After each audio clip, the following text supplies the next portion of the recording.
Pemirsa, ledakan terjadi di depan kantor Koalisi Aksi Menyelamatkan Indonesia, KAMI, di kawasan Menteng, Jakarta. Tim Inafis dan Gegana Polda Metro Jaya mengidentifikasi di lokasi ledakan.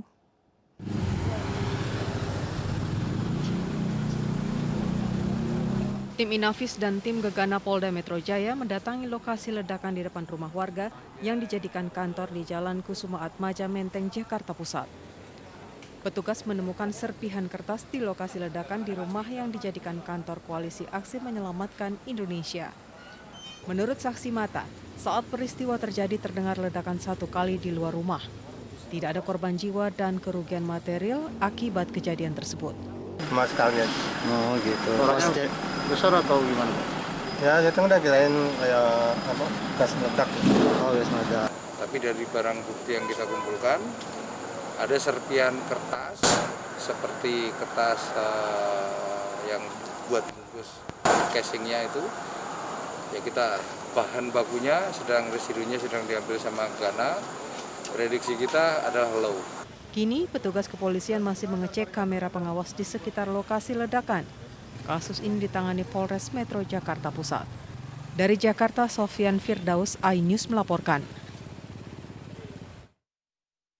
Satuan Reserse Kriminal Polres Kepahiang, Bengkulu menggelar rekonstruksi kasus penganiayaan bocah 12 tahun yang dilakukan sepupunya. Sebanyak 9 adegan diperagakan dalam rekonstruksi ini dan ditemukan sejumlah fakta baru.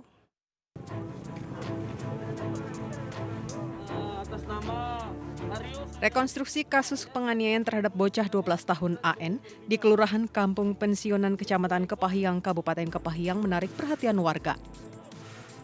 Tersangka AS 16 tahun memperagakan 9 adegan menganiaya korban yang masih sepupunya. Korban dianiaya di kepala dan bahu. Usai menganiaya, pelaku kabur naik sepeda motor bersama seseorang yang saat ini identitasnya masih didalami. Motif kasus penganiayaan yakni pelaku dendam terhadap korban. Kedua orang tua mereka terlibat perselisihan yang dilatar belakangi masalah utang. Orang tua korban punya utang yang belum dibayarkan. Mediasi selesai ini permasalahan masih belum selesai. Mediasinya sudah selesai tapi permasalahan tetap belum selesai. Tersangka merasa tidak puas dan sakit hati atas ucapan yang disampaikan oleh orang tua korban terhadap orang tua tersangka. Orang tua AN histeris setelah mengetahui anaknya dianiaya pelaku yang diketahui masih sepupunya sendiri di Kampung Pensiunan, Kecamatan Kepahiang, Bengkulu. Korban AN berusia 12 tahun dianiaya pelaku dengan senjata tajam. Menurut saksi mata di lokasi, korban sempat dikejar pelaku yang membawa senjata tajam. Korban yang terjatuh di depan rumah warga dianiaya pelaku. Akibat peristiwa tersebut, korban menderita luka di kepala dan bahu sebelah kiri. Hingga kini korban masih dirawat di RSUD Kepahiang dalam kondisi kritis. Beberapa jam kemudian, polisi menangkap tersangka AS tanpa perlawanan di rumahnya. Dari Kabupaten Kepahiang, Bengkulu, Endro Dwirawan, iNews melaporkan. Pusat Polisi Militer TNI Angkatan Darat mengumumkan 8 tersangka atas kasus pembakaran rumah dinas kesehatan di distrik Hitadipa, Intan Jaya, Papua. Ke-8 tersangka merupakan anggota TNI Angkatan Darat.